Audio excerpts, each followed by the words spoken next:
I wake up at 5:30 in the morning without even waiting for my alarm clock to ring. I'm 67 years old, but my habit of waking up early hasn't gone anywhere.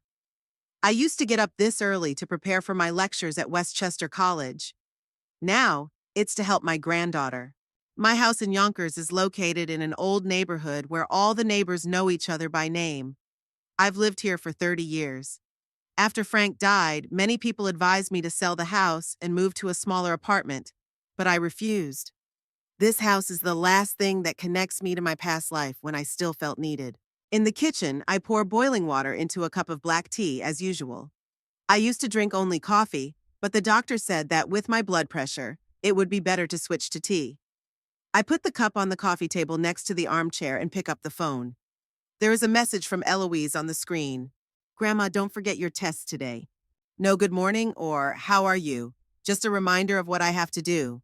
But then I haven't expected anything more from her for a long time. Eloise is my only granddaughter. She'll be 19 in September and is finishing school.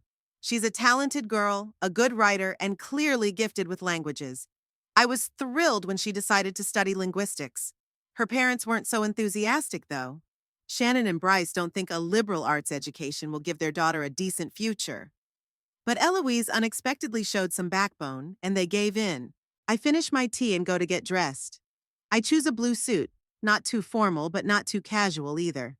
Shannon once said that my grandma dresses embarrass Eloise in front of her classmates. Since then, I've tried to look more modern, even though I've worn dresses most of my life. At 6:30, I'm already at the bus stop.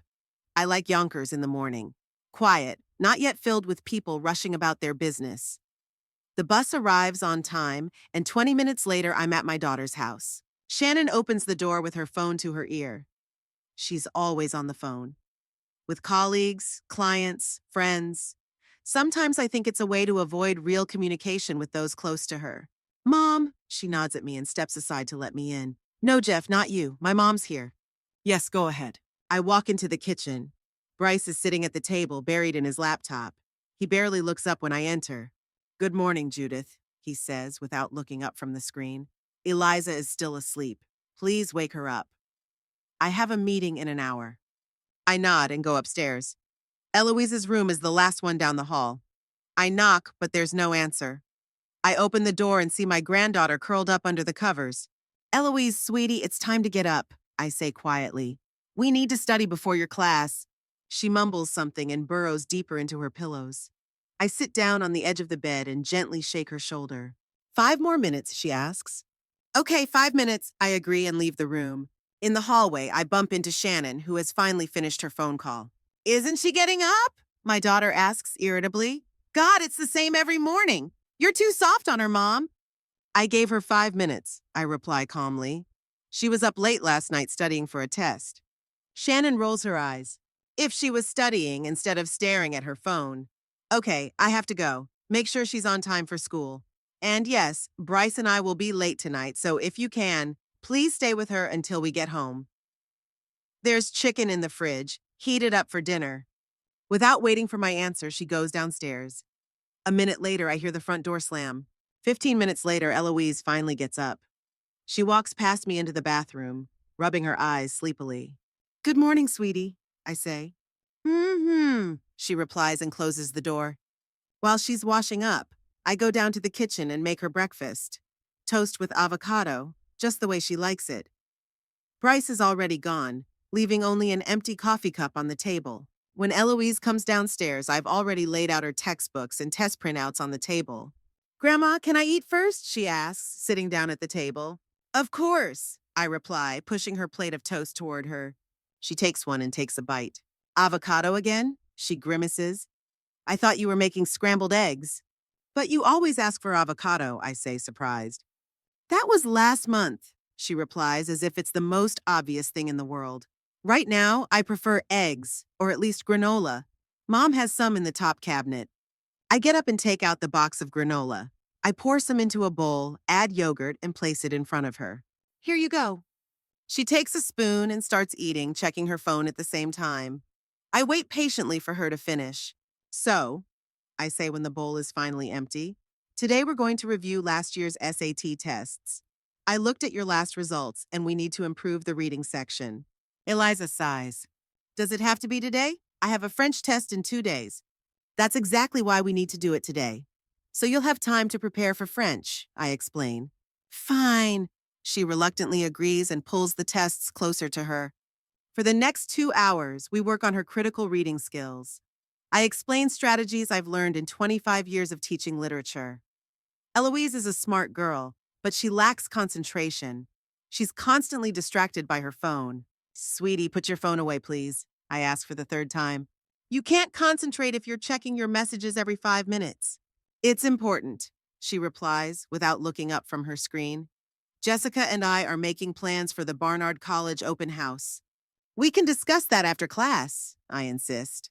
We only have half an hour left and we haven't even finished the first section. She sighs but puts her phone away. We continue working, and I see flashes of genuine interest in her eyes as we analyze a difficult text about the linguistic characteristics of dialects. She has chosen the right path after all. At 9:30, I drive her to school. On the way, she tells me about her plans for the weekend, going to the movies with friends, preparing for exams. By the way, Grandma, she says as we pull up to the school, I need a new laptop. Mine is too slow, and I'll need something more powerful for college. I feel my stomach tighten. A new laptop will cost at least $1,000, which I'll have to take out of my savings. Have you talked to your parents? I ask cautiously. Of course, she shrugs. Mom said they've got all their money tied up in home repairs and suggested I ask you. She said you wanted to get me a graduation present anyway. I nod silently. Shannon didn't even ask me, she just decided for me, as usual. I'll think about it, I finally say. When do you need it? The sooner the better, Eloise replies. All my friends have already bought new models for college. She kisses me on the cheek and gets out of the car. I watch her go and think about how fast she's grown up. It seems like just yesterday I was driving her to kindergarten and reading her bedtime stories, and now she's already thinking about college and adult life. After school, I pick up Eloise and take her to her math tutor. $2,000 for 10 lessons is a lot of money for me, but I know it's necessary. Math has always been Eloise's weak point, and she needs high grades in all subjects to get into a good college. Don't forget to pick me up in an hour and a half, she says as she gets out of the car. Sure, I reply. I'll wait at the cafe across the street. At the cafe, I order tea and open my book. This is the only time of day when I can read for myself.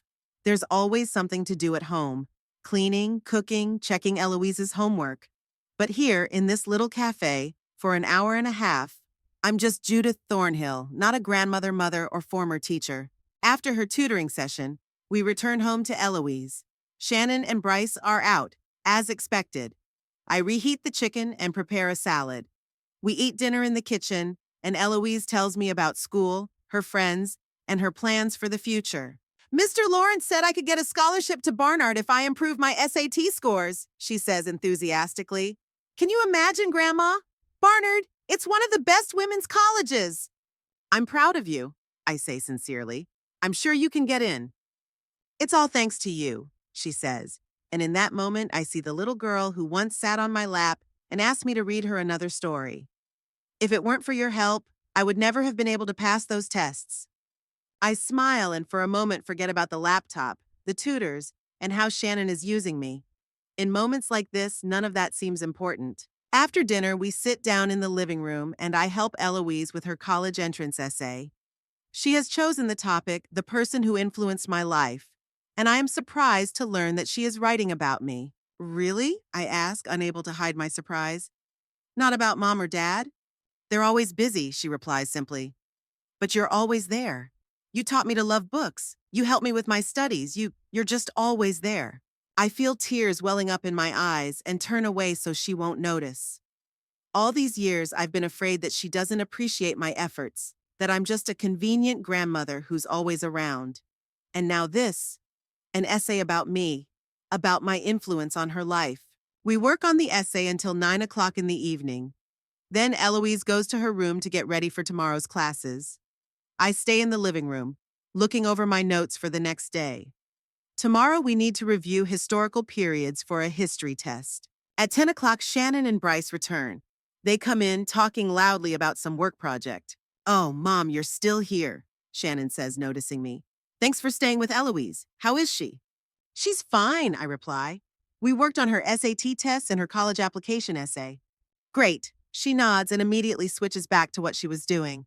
Bryce, don't forget to send those documents to Marcus. He needs them by morning. I gather my things and head for the door. No one offers me a ride, even though it's already dark outside, but I'm used to it. The bus runs until 11, so I'll make the last one. By the way, Mom, Shannon calls after me as I open the door. Did Eloise tell you about the laptop? Yes, I reply. I'll think about it. It would be great if you could help, she says in a tone that doesn't allow for refusal. We're a little strapped for cash right now because of the repairs. I nod and leave without saying a word. I stand at the bus stop for a long time, staring at the dark sky. A new laptop, tutors, books, clothes for college. The list of expenses grows longer every day. My pension is barely enough to cover my own needs, and I'm increasingly dipping into the savings I've been putting aside for years. But then I remember Eloise's face when she talked about Barnard, her words about how I'm always there for her, her essay about me. And I realize I can't say no. I can't let her down now, when she's so close to her dream. The bus arrives, and I sit by the window. At home, an empty apartment, electricity and phone bills, and a to-do list for tomorrow await me. But so do memories of today, of words of gratitude, of little moments of joy. And for those moments, I am willing to continue being an invisible pillar of support for my family, even if I sometimes feel used. After all, isn't that what love is all about? Giving without expecting anything in return. At least that's what I've always thought. Spring always comes suddenly in Yonkers. It seems like just yesterday I was wrapping my neck in a woolen scarf, and today I'm leaving the house in a light jacket. The apple and cherry trees in my small garden are covered with delicate pink buds, and the air is filled with the scent of fresh greenery. I used to love this time of year, a time of renewal and hope. Now spring means only one thing. Eloise's graduation is just around the corner. The last 3 months have been filled with preparation and anticipation. Eloise and I have been studying almost every day. Her SAT scores were impressive, 850 in English and 760 in math. Good enough for any prestigious college. Barnard sent her an acceptance letter back in April, and Shannon and Bryce's house was a real party. I brought a cake and a bottle of champagne, and Eloise couldn't stop smiling. Grandma, I could never have done it without you, she said, hugging me. You're the best. It was one of those rare moments when I felt like I was truly part of the family. Shannon raised her glass to my contribution, and Bryce even looked up from his phone to thank me for my help. I drove home in high spirits, believing that all my sacrifices had not been in vain. Now, a month after that evening, I'm driving to my daughter's house again. This morning, Eloise sent me a message. Grandma, can you come over? I want to show you my prom dress. I smile, imagining how she will look in her prom dress. My little granddaughter, who will soon be a student at one of the best colleges in the country. I am so proud of her that sometimes it feels like my heart will burst with pride. When I arrive, only Eloise is home. Shannon is at work and Bryce is on a business trip in Boston. Grandma! Eliza greets me at the door, her eyes shining. Come in quickly, I want to show you everything! We go up to her room and she pulls a dark blue off-the-shoulder dress out of the closet. Simple but elegant, just right for a young girl with good taste. It's beautiful, I say, running my hand over the soft fabric. That color will look great on you. Really? She holds the dress up to herself and looks in the mirror. Mom said I should get a red one, but I like blue better. You made the right choice, I assure her. You'll look exquisite in blue. Red is too flashy for such an occasion. She smiles and hangs the dress back in the closet. And I have shoes, she says, pulling a box out from under the bed.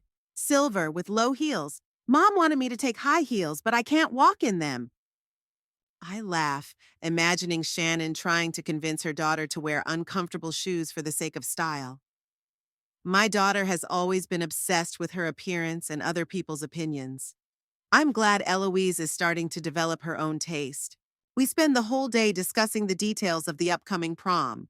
Eloise shows me the hairstyle she plans to wear, the makeup her friend Jessica will do for her, and the accessories she has chosen. Here's the prom program, she says, handing me a glossy booklet.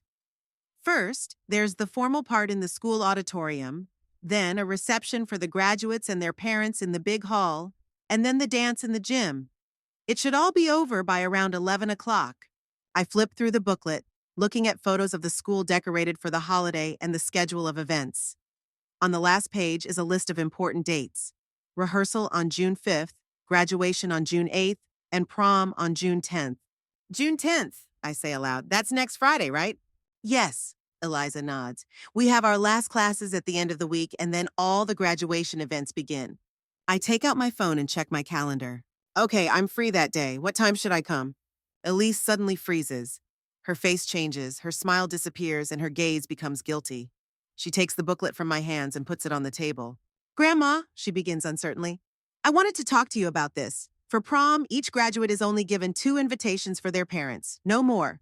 I feel something cold and heavy sink into my chest. 2 invitations for parents, not for grandmothers. Oh, I see, I say, trying to keep my voice steady. I understand. Of course, invitations for your parents. I'm sorry, Grandma. Her voice sounds genuinely upset. I tried to see if we could get an extra invitation, but the administration said the rules are the same for everyone. I nod, not trusting my voice. Of course, Shannon and Bryce should be there. They're her parents, and I'm just a grandmother who helped with homework, sat with her when they worked late, hired tutors, bought textbooks, paid for prep courses. Grandma? Eloise comes over and takes my hand. I really wanted you to come, but there will be a live broadcast of the entire ceremony. You can watch it online. It's almost like being there in person. Almost, but not quite. It's not the same as sitting in the hall and seeing my granddaughter walk up to the stage to receive her diploma. It's not the same as applauding along with everyone else when her name is announced. It's not the same as hugging her after the ceremony and telling her how proud I am. Of course, sweetie, I say, forcing a smile. I'll be sure to watch the broadcast, and we can celebrate another day, just the 2 of us. She sighs with relief, clearly glad that the unpleasant conversation is over. Thanks for understanding, Grandma. You're the best. The rest of the day passes in a fog. We have lunch, watch some movie on TV, discuss Eloise's plans for the summer before college. I smile, nod, ask the right questions, but inside I feel empty and hurt. Not at Eloise. She's just a child who found herself in an awkward situation. My resentment is directed at Shannon and Bryce, at their inability to acknowledge my role in their daughter's life, at their constant use of me when it suits them and their disregard when my help isn't needed. Shannon returns in the evening. She enters the house with several shopping bags and immediately goes to the kitchen, where Eloise and I are preparing dinner. Hi, Mom, she says as she walks in. Eloise, I bought you the earrings you wanted for prom. I'll show you. She takes a small box out of the bag and hands it to Eloise. Inside are a pair of silver earrings with blue stones, the perfect accessory for the dress she has chosen. Wow, Mom! Eloise exclaims, trying on the earrings in front of the small mirror on the refrigerator. They're perfect! I told you so, Shannon smiles smugly, and you doubted me. Mom always knows best. Eliza hugs her, and they stand there for a few seconds, mother and daughter, looking like 2 peas in a pod with their light hair and blue eyes. And I watch from the sidelines, feeling like a stranger at this celebration of life. Did Mom tell you about the invitations? Shannon asks, stepping away from her daughter and turning to me. Yes, I reply. Eliza explained everything, I understand. That's good. She nods, clearly pleased that the unpleasant conversation has already taken place without her involvement. We'll take lots of pictures, don't worry. And the broadcast will be good quality. The school hired a professional camera crew. She says it in a tone that makes it sound like she's doing me a favor by letting me watch my own granddaughter's graduation, as if that should make up for my not being there. Thanks, I say quietly. I'll be looking forward to it. Shannon doesn't seem to notice the bitterness in my voice. She's already moved on to another topic. Eliza, have you decided what you're going to do with your hair? I've arranged with Monica. She can do it for you in the morning before graduation. Actually, Mom, Jessica and I were thinking of doing our hair together at her house, Eloise replies. Her older sister is a stylist and she offered to help us. What? Shannon frowns. No, sweetie, this is too important a day to trust your hair to some novice stylist. Monica is a professional. She's done hair for weddings and important events. But Mom, no buts, Shannon cut her off. I already made an appointment with Monica for 10 in the morning. It's final. Eliza gives me a helpless look, but I turn away. pretending to be busy preparing the salad. This isn't my fight. I've already realized that my opinion doesn't mean much in this house. After dinner, I'm ready to leave. Shannon offers me a ride and I accept, even though I'd rather take the bus. There are too many thoughts in my head that need silence and solitude. In the car, Shannon turns on the radio and chats about work, her plans for the summer, how she and Bryce are going to fix up the backyard. I nod and make one-word comments where necessary, but I'm not really listening. My thoughts are still on prom, on not being there, on all the sacrifices I've made that have gone unnoticed. Mom, are you listening to me? Shannon's voice snaps me out of my reverie. Sorry, what? I turn to her. I asked if you could help with the after-prom party, she repeats with slight irritation. Bryce and I are planning a small reception at home for Eloise's closest friends and their parents. 20 people, no more. We need to prepare some snacks and help with the serving. I look at her and can't believe my ears. I wasn't invited to prom, but I'm being asked to help with the after-prom party, to prepare food for people who will be where I'm not allowed to be. I'm sorry, Shannon, I say, and my voice sounds strange even to me.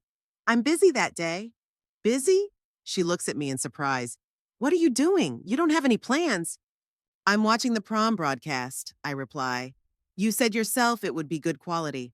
I don't want to miss it. Shannon sighs. Mom, don't be dramatic. You can watch the recording later. We really need your help with the party. No, I say firmly. I'm going to watch my granddaughter's prom, Lev. You can order catering for the party. Shannon raises her eyebrows in surprise. She's not used to me saying no. I usually agree to everything she asks without question or objection. As you wish, she finally says, pursing her lips. We'll manage. We spend the rest of the ride in tense silence. When we pull up to my house, I thank her for the ride and quickly get out of the car without waiting for a response. Shannon drives away without even waiting for me to go inside. At home, I go straight to my bedroom and sit down on the edge of the bed. The room looks empty and quiet, just like my life has been for the past few years. After Frank died, I focused on helping Shannon and her family, especially Eloise. I put all my time, all my energy, all my savings into her. And now look, I wasn't invited to her graduation. I get up and go to the dresser where the photos are. Here's Eloise in kindergarten with 2 front teeth, her first day of school, her 13th birthday. I was there for every stage of her life. When Shannon and Bryce worked late, I picked Eloise up from school, helped her with her homework, made dinner, and put her to bed. When they went on business trips, I stayed with her for a few days. When she had her first school concert, I sat in the front row because her parents couldn't get time off work. And now, when one of the most important days of her life is coming, I won't be there. I lie on my bed and stare at the ceiling. Maybe I'm overreacting. After all, it's true that school rules only allow 2 invitations per graduate. And of course, those invitations should go to the parents. It's logical. It's right. But why does it hurt so much? June 10th comes too quickly. I've been avoiding Shannon's house for the last few days, saying I have a cold. Eloise has been sending me messages with photos of her preparations for prom, and I've been responding with enthusiastic comments. But inside, I feel empty. On the morning of graduation day, I wake up earlier than usual. The sun is shining brightly outside, promising a beautiful summer day. I get up slowly, take a shower, and make breakfast. Everything is as usual, but today every action feels heavy, as if I'm moving underwater. At 9 o'clock, a message arrives from Eloise. Grandma, I'm at the stylist's. Mom was right. Monica is working wonders with my hair. I'll send you a photo when it's done. I send a smiley face in reply and put my phone away. I have a long day of waiting ahead of me. The ceremony won't start until 4 in the afternoon. To distract myself, I decide to do some cleaning. I get out the vacuum cleaner, clean the carpets, dust the shelves, and wash the windows. Physical work helps me not to think, to focus on simple mechanical actions. At noon, Eloise sends the promised photo. She looks fabulously beautiful. Her hair is styled in an elegant updo with a few curls framing her face. Her makeup emphasizes her youth and natural beauty. You look gorgeous, I write back. A real princess. Thank you, Grandma. I'm sorry you can't be there today, but I'll be thinking of you. These words evoke mixed feelings in me. On the one hand, it's nice that she remembers me on such an important day. On the other hand, if she really wanted me to be there, Maybe she could have found a way to make it happen. Many graduates invite not only their parents, but also their grandparents, and sometimes even family friends. Are the rules at her school really that strict? I push these thoughts away. Today is Eloise's day, and I shouldn't spoil it with my resentment. At 3 o'clock, I make tea and cookies, sit down at my computer, and open the link to the live stream that Eloise sent me. All I can see is an empty hall decorated with flowers and ribbons in the school colors. Gradually, the hall begins to fill with people: parents, teachers, guests. The camera occasionally switches to the hallway where the graduates are lining up, preparing for the procession. Finally, solemn music begins to play, and the graduates enter the hall. They walk in pairs, wearing blue robes and square caps with tassels. I peer at each face, looking for Eloise, and finally see her. She is walking next to a tall, dark-skinned young man, smiling and looking completely happy. The camera follows the procession until all the graduates take their places on the stage. Then the speeches begin: the school principal, the guest speaker, the valedictorian. Everything is as it should be at such ceremonies. I look at the screen, but my thoughts are far away. I imagine how I would be sitting in that hall among other parents and relatives, how I would applaud each speaker, how I would exchange glances with Eloise sitting on stage. Finally, the most important part begins: the presentation of diplomas. The graduates are called up one by one in alphabetical order. Morrison is somewhere in the middle of the list, and I wait anxiously for Eloise's name to be announced. "Eloise Catherine Morrison," says the principal, and my granddaughter rises from her seat. She walks to the center of the stage, where the principal is standing with her diploma. They shake hands. The principal hands her the scroll tied with a blue ribbon, and they pose for the photographer. Then, Eloise flips the tassel on her cap from the right side to the left, a symbolic gesture signifying the transition from student to graduate. I applaud in front of the screen, feeling tears running down my cheeks. My little Eloise has grown up. She has graduated from high school and will soon leave for college to begin her adult life. I am proud of her, but at the same time I feel a deep sadness that I cannot share this moment with her in person. The camera briefly shows the audience, and I see Shannon and Bryce. They are sitting in the third row, both in formal suits, both applauding. Shannon is even wiping away a tear. Next to them sits an elderly couple, Bryce's parents, whom I have only met a few times over the years. They are also applauding, clearly proud of their granddaughter. The moment is so brief that I'm not sure I saw everything correctly. But if those are really Bryce's parents, then the school does give out more than 2 invitations per graduate. That means Eloise lied to me. Or maybe it wasn't Eloise. Maybe Shannon decided that her parents were more important than me. Maybe there were only 4 invitations, and they chose Bryce's parents over me. The thought hits me so hard that I forget to breathe for a moment. I was deliberately excluded, not because of school rules, but because of my own family's choice. I sit motionless, staring at the screen where the ceremony continues. Other graduates are called up, speeches are given, music plays. But I am no longer aware of what is happening. Only one thought runs through my head. They didn't want me to be there. When the ceremony ends and the graduates throw their caps in the air, I turn off the computer. My tea has long since gone cold, and the cookies are untouched. I sit in the silence of my living room and feel lonelier than ever. My phone vibrates, a new message from Eloise. A photo of her standing with her diploma in her hands, surrounded by her parents and her paternal grandparents. Everyone is smiling, happy, and proud. "Officially a graduate. Sorry you couldn't be there with us, Grandma?" I look at the photo and don't know what to say. Part of me wants to write the truth, that I saw her grandparents at the ceremony, that I know about the lie. Another part wants to save face and not show how much it hurt me. In the end, I just write, "Congratulations, sweetie, you did well." I put my phone down and walk over to the window. It's still light outside. The neighbor kids are playing on the lawn. An elderly couple across the street is working in their garden. It's a typical summer evening in Yonkers. Life goes on, despite small personal tragedies. I look at my garden, at the apple trees Frank and I planted 30 years ago, at the rose bushes I've been growing for many years. Everything is so familiar and yet suddenly foreign, as if I'm looking at someone else's life.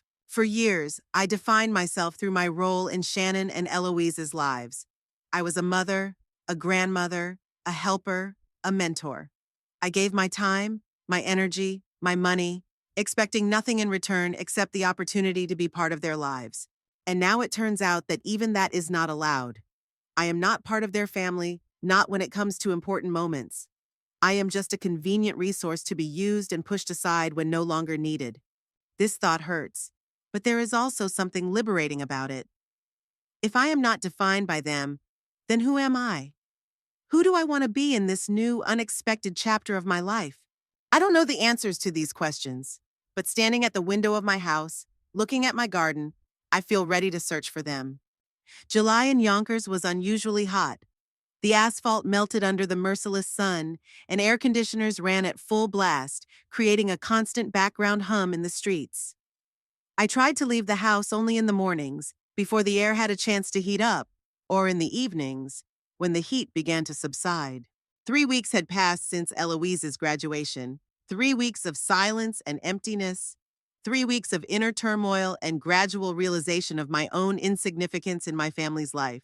Shannon called only once to say that she, Bryce, and Eloise were going to Cape Cod for a week to relax before starting college preparations.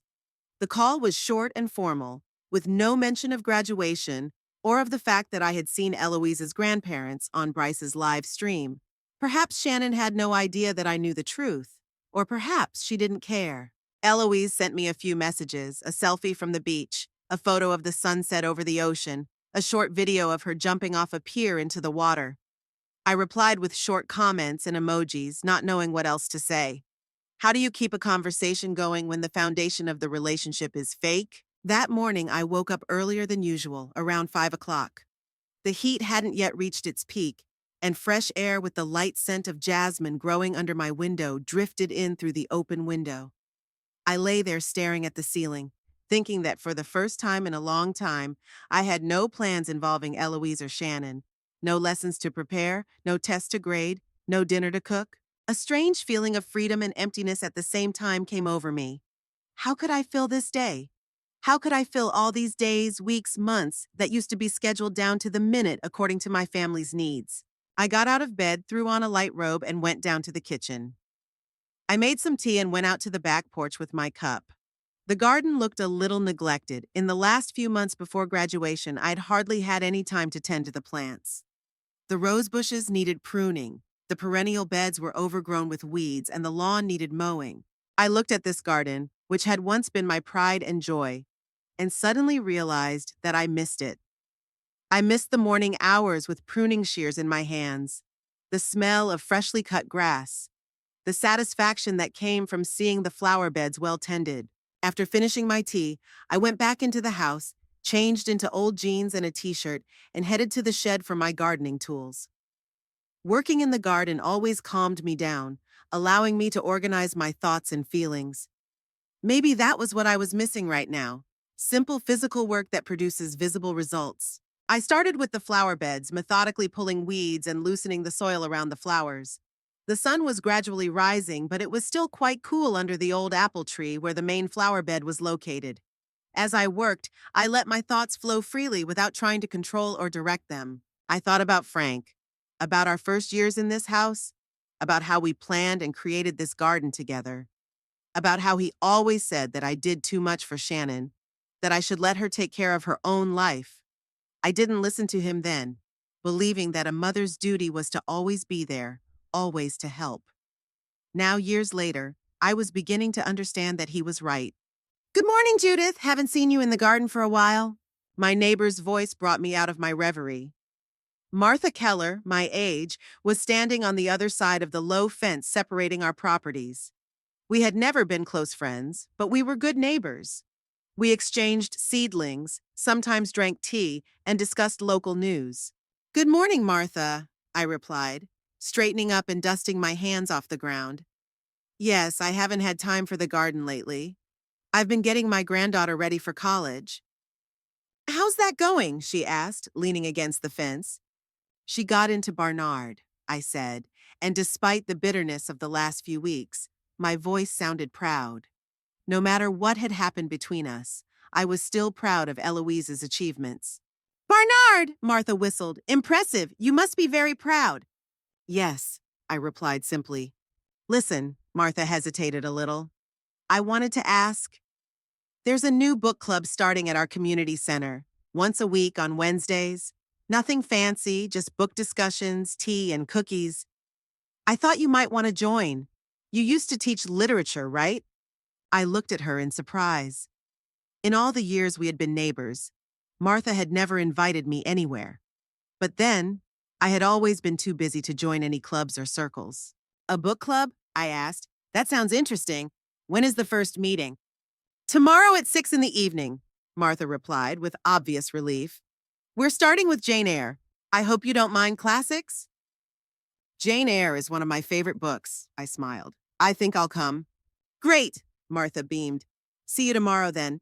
Now I have to run. My grandchildren are coming over for lunch. She waved goodbye and headed for her house, and I returned to my work in the garden, but in a different mood. It's strange how a simple invitation to a book club can change the outlook of a day, a week, maybe even months ahead. By noon, the heat had become unbearable, and I returned to the house, leaving my unfinished work for the evening. After showering and changing, I realized that for the first time in a long time, I was hungry. I usually snacked on the go, between classes with Eloise or household chores. Today, however, I had time to cook a real lunch just for myself. I opened the refrigerator and looked inside. Not much. Milk, eggs, some vegetables, cheese. In recent months, I had rarely cooked at home, spending most of my time at my daughter's house. Deciding that an omelet with vegetables would be a decent lunch, I took out a frying pan and started cooking. The phone rang just as I was sitting down at the table. Shannon's name lit up on the screen. I hesitated for a second, but then answered. Hi, Mom. Shannon's voice sounded as usual, a little hurried, a little distant. How are you? Fine, I replied. I'm gardening. How's your vacation on Cape Cod? It's wonderful. Her voice was filled with enthusiasm and warmth that I rarely heard when she spoke to me. The weather is perfect. The hotel is wonderful. Eloise has found some friends her age, and they're spending all day at the beach. I'm glad to hear it, I said. Tell her I said hi. I will, Shannon replied, and immediately got down to business. Listen, Mom, here's why I'm calling. We're coming back at the end of the week, and we need to start getting ready for college. We have to buy things for the dorm and fill out paperwork. Could you help? Bryce and I are really busy at work right now, and Eloise needs so much. In the past, I would have agreed immediately, putting all my plans and tasks on hold. But now something had changed. Maybe it was resentment over the prom, or maybe it was just the realization that I deserved more than to be a convenient helper forever. I'm sorry, Shannon, I said calmly, but I already have plans for next week. Plans? Her voice sounded genuinely surprised. What plans? You never plan anything. The remark hurt me more than I expected. Did my daughter really think I had no life of my own? That I existed only to be useful to her and her family? I joined a book club, I replied, and I'm going to renovate the bathroom. And I'm thinking about going back to teaching, maybe private lessons or community college. A book club? Renovations? Teaching? Shannon looked stunned. Mom, where did all these ideas come from? You're 67 years old. What kind of teaching? 67 isn't 97, Shannon, I said firmly.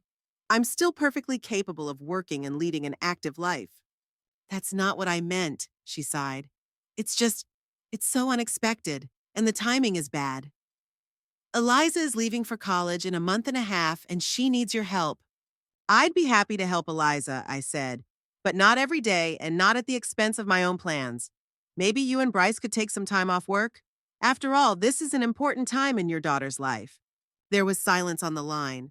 I could almost see Shannon trying to process the fact that I had just refused her and even dared to suggest that she take care of her daughter's college preparations herself.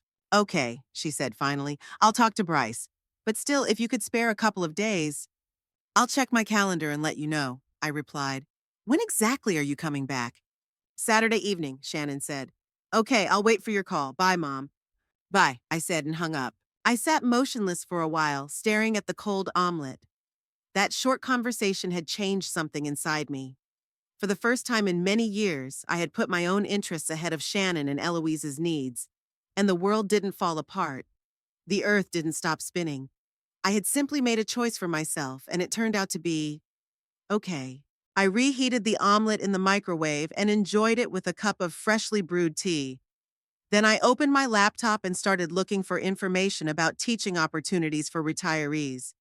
To my surprise, there were quite a few options, ranging from volunteer programs at libraries to paid positions at community colleges and private schools. I was particularly interested in a program at the Yonkers Community Center, which was looking for a literature teacher for evening classes twice a week. Nothing complicated, just a basic level for adults who wanted to broaden their horizons or prepare for college. I printed out the information and decided to visit the center the following week. In the evening, I returned to the garden and continued working, enjoying the cool twilight. As I trimmed the rose bushes, lesson plans, discussion topics, and book lists formed in my head. I remembered how much I loved teaching, how much I appreciated the moments when I saw a spark of understanding and interest in my students' eyes. Maybe it was time to return to what I did best? The next day brought new discoveries. In the morning, I worked in the garden again, enjoying how it was gradually transforming under my hands. After lunch, I decided to walk to the local library. I had been wanting to read something for myself for a long time, not just textbooks and exam preparation guides. The library was cool and quiet. I wandered between the shelves, choosing books I had wanted to read for a long time but had kept putting off. A new novel by Ann Patchett, a collection of essays by Zadie Smith, a biography of Virginia Woolf. With each book I added to my pile, my anticipation grew. So many interesting things await me in these pages. Judith Thornhill? I turned at the voice and saw a tall, gray-haired man with thin-rimmed glasses. He looked vaguely familiar, but I couldn't remember where we had met. Yes, that's me, I replied, slightly puzzled. Richard Gardner, he introduced himself. We worked together at Westchester College many years ago. I taught history. Richard, I remembered now. Of course, I'm sorry I didn't recognize you right away. It's been so long. At least 15, he smiled. You haven't changed a bit. Flatterer, I laughed, and you've gone completely gray. Age takes its toll, he shrugged. Are you still teaching? No, I retired many years ago, I replied. Although now I'm thinking about going back, maybe part-time. What about you? I'm still in college, but I've cut back to a minimum, Richard said. Now I have more time for research and life in general. By the way, my colleagues and I are meeting at Marco's Cafe today to discuss Ishiguro's new book. Would you like to join us? It would be nice to talk about literature with someone who really knows their stuff. I hesitated for a moment. The invitation was unexpected, and my first reaction was to decline. I had planned a book club meeting with Martha for that evening. But then I remembered that the club meeting was tomorrow, not today. I'd love to, I replied. What time? 7, Richard said. I can pick you up if you want. No, that's okay, I shook my head. I live nearby, I'll walk. See you there. We exchanged phone numbers, and Richard left, leaving me standing there with my books, wondering how quickly my life was changing. Just yesterday, I couldn't imagine an evening without checking Eloise's homework or cooking dinner for Shannon and Bryce. And today I had a date. No, not a date, just a friendly get-together with a former colleague and his friends. When I got home, I spent some time choosing what to wear. It was an unusual activity. I usually just threw on something comfortable and practical, not really caring about making an impression. But today, I wanted to look nice. In the end, I settled on a blue linen dress and the silver earrings Frank had given me for our 20th wedding anniversary. I arrived at Marco's Cafe at 7 o'clock sharp. Richard was already there with 2 women and another man. They were sitting at a table by the window, and when I entered, Richard waved at me. Judith, let me introduce you, he said when I approached the table. This is Eleanor and Susan, my colleagues from the English department, and Michael, a professor of philosophy. And this is Judith Thornhill, a former star of our literature department. Richard is exaggerating, I smiled, shaking hands with my new acquaintances. I was just an ordinary teacher. Don't believe her, Richard winked at the others. Her students got the highest scores on standardized tests, and her method of analyzing poetry is still used at the college. I felt the blood rush to my cheeks. It had been a long time since anyone had spoken of my professional achievements with such respect. The evening was surprisingly pleasant. We discussed Ishiguro's book, argued about symbolism and metaphors, and shared our impressions. I listened to the intelligent, interesting comments of these people and gradually joined the discussion. expressing my thoughts and arguing my position. It was so different from my conversations with Shannon and Bryce, which always revolved around practical issues, work, money, everyday problems. Judith, you should come to our next book club meeting, Eleanor said as we said goodbye. We meet every 2 weeks, usually on Thursdays. Next time we're discussing Jhumpa Lahiri's new novel.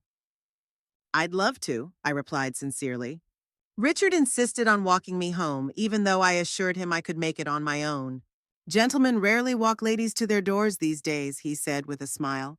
Let me enjoy this old-fashioned ritual. We walked through the evening streets of Yonkers, talking about books, teaching, and life. Richard told me that he had been widowed 5 years ago and had been living alone ever since, immersed in his work and research. I shared the story of my widowhood and how I had focused on helping my daughter and granddaughter. And how did they react to your new interests? Richard asked when I told him about my decision to return to teaching. Shannon was surprised, I replied diplomatically. I think she's so used to me always being available to help that she can't imagine me having my own life and plans. Children often take their parents for granted, Richard nodded.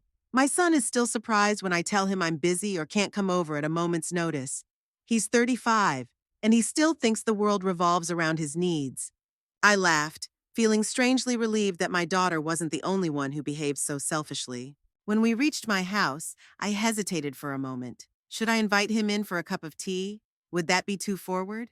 After all, we were just old colleagues who happened to bump into each other at the library. Thank you for a lovely evening, Richard, I said, deciding not to rush things. It was very nice to see you again and meet your friends. It was nice to see you too, Judith, he replied. I hope we'll see each other at the next book club meeting. I'll send you a message with the details.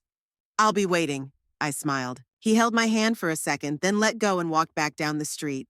I watched him go, feeling a strange excitement I hadn't felt in years.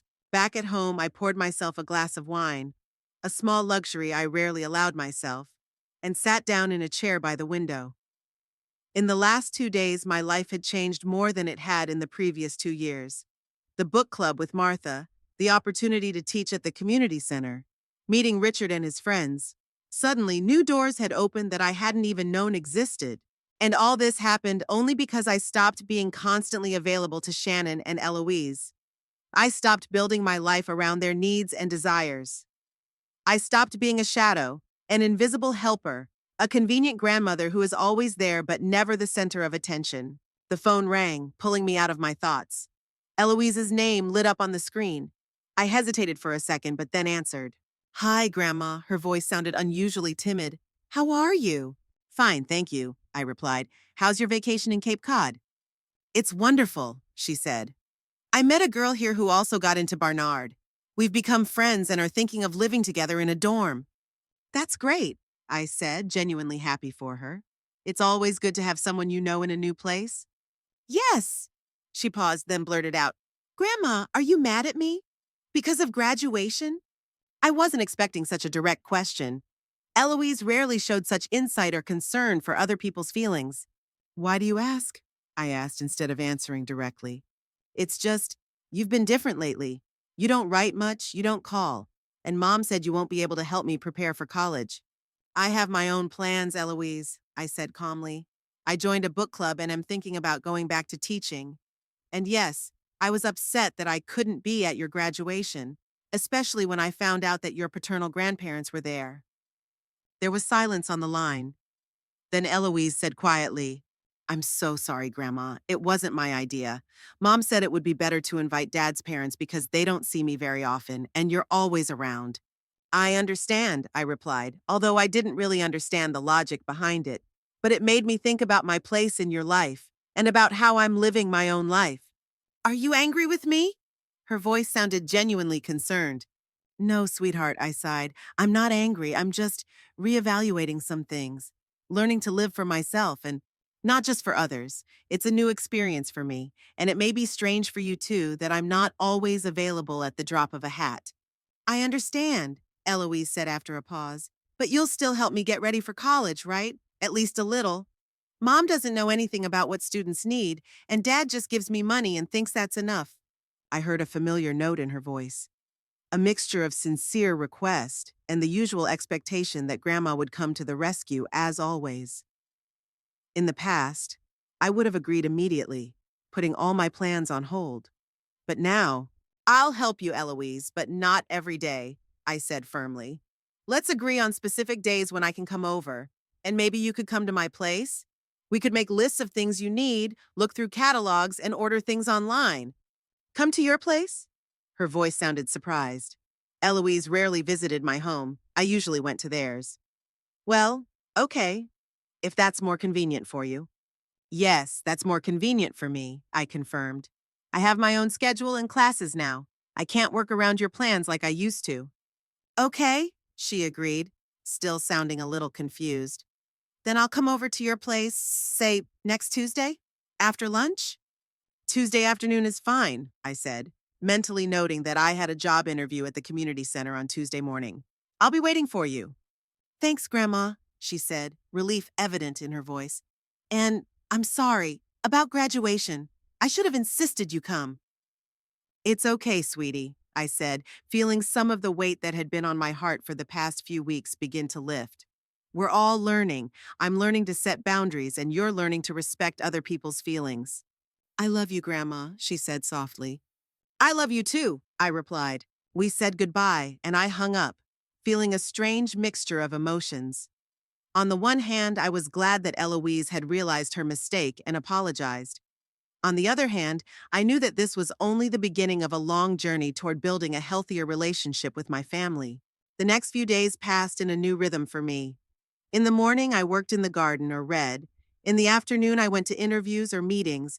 And in the evening, I participated in a book club with Martha or met with Richard and his friends. I started keeping a diary, writing down my thoughts and plans, something I hadn't done in many years. On Monday, I received an offer to teach at a community center, 2 evenings a week, a basic English literature course for adults. Nothing complicated, but enough to get back into my profession and feel useful to more than just my family. On Tuesday, as we had agreed, Eloise arrived. She looked tanned and rested after her vacation at the seaside. She was carrying folders with college brochures and lists of things she needed. "Grandma, your garden is so beautiful," she exclaimed as she walked down the path to the house. "I forgot how nice it is here." "Thank you," I smiled. "I've been working on it a lot lately." We settled down on the porch with tea and cookies, and Eloise began to tell me about her plans for school, the courses she wanted to take, and the extracurricular activities she planned to participate in. I listened to her with genuine interest, asking questions and offering advice when she asked for it. It was like our old conversations, but at the same time, something had changed. I no longer felt like just an assistant, a servant, faceless support. I was myself, Judith Thornhill, a woman with her own interests, plans, and thoughts. And oddly enough, Eloise seemed to respect this new version of me more. "Mom said you're going back to teaching?" she asked as we moved from discussing courses to choosing things for the dorm. "Yes, I'm starting a course at the community center," I nodded. "Nothing complicated, just basic literature for adults. But I like the idea of going back to what I loved doing." "That's great, Grandma," she said with sincere admiration in her voice. "I always thought you were an excellent teacher. You helped me so much with my college application." "Thank you, sweetie," I smiled. "I'm glad I could help, and I'll always be there when you need me. Just now, on my terms too." She nodded, and we returned to the list of things for college. After spending 3 hours together, we drew up a detailed plan, dividing the responsibilities, what she would do herself, what she would do with her parents, and what I would help with. It was a new division of responsibility, one that was fairer and more respectful of my time and resources. When Eloise left, I sat down in a chair in the garden and thought about how our relationship had changed over the past few weeks. From complete dependence and one-sided support, we were moving toward something healthier and more mutual. Eloise seemed to be starting to understand that I wasn't just a function in her life, but a person with my own needs and desires. With Shannon, things were more complicated. She still couldn't accept my changes, my new boundaries. Every time I refused to help her immediately or offered an alternative, she reacted with irritation or confusion. But I was prepared for a long journey. For years, I had allowed her to treat me like an ever-available resource. so I couldn't expect her to change her attitude in a matter of weeks. That evening, Richard invited me to a concert at the local theater. A chamber orchestra was performing Vivaldi and Bach. I put on my best dress, did my hair, even applied light makeup. All things I had almost forgotten during my years of widowhood and complete immersion in the lives of my daughter and granddaughter. Looking at my reflection in the mirror, I suddenly realized that I hadn't felt this way in a long time. So alive. It was as if a part of me that had been dormant for years had suddenly awakened and stretched toward the sun, like the plants in my garden after a long winter. The silence that followed Eloise's graduation, after all the applause I heard only through my computer screen, was not empty and lifeless, as I had feared. It was full of possibilities, new beginnings, new relationships. It was a silence in which I finally heard my own voice, my own desires and needs. And that voice grew stronger with each passing day.